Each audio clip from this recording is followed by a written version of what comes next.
All right, thank you for everyone to attending today's webinar. Today we are going to discuss integration simulation with the CAD for part design. My name is Casey, application engineer from Moldex3D.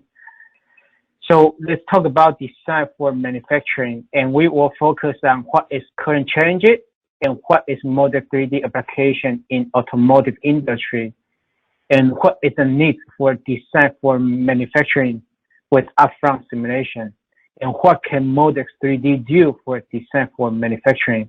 We also are going to have some cases and also support visions for CAD systems, and we have demo cases going to share as well. So let's talk about the thermoplastic. What are the challenges for thermoplastic parts? So for example, the thickness of the part, too thin, too thick.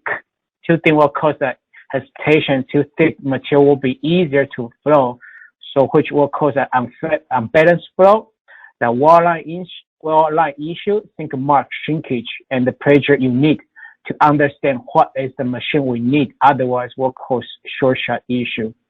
And a lot of times when part designers are designing the parts, maybe the part is not able to mold it, or the part designer does not understand the material property well enough.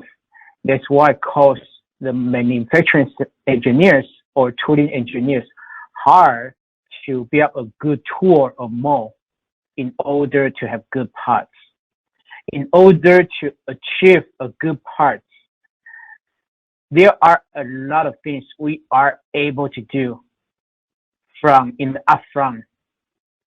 So based on our experience, a lot of time when the designer design the parts, however, the tooling or manufacturing engineer has go back to the part designer and ask, change the part thickness or aiding the rib or modify geometry or aiding the flow leaders.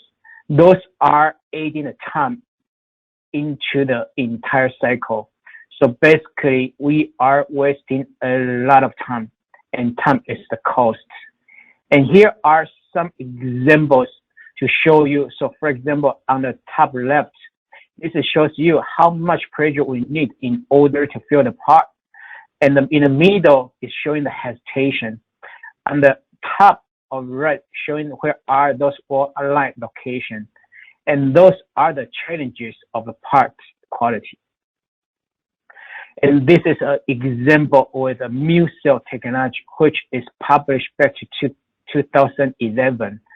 So for they use the mu cell technology in order to understand how much is clamping force we need, how much is pressure we need in order for this forming process. If this forming process help us to reduce warpage or not. So this is application we use back to 2011.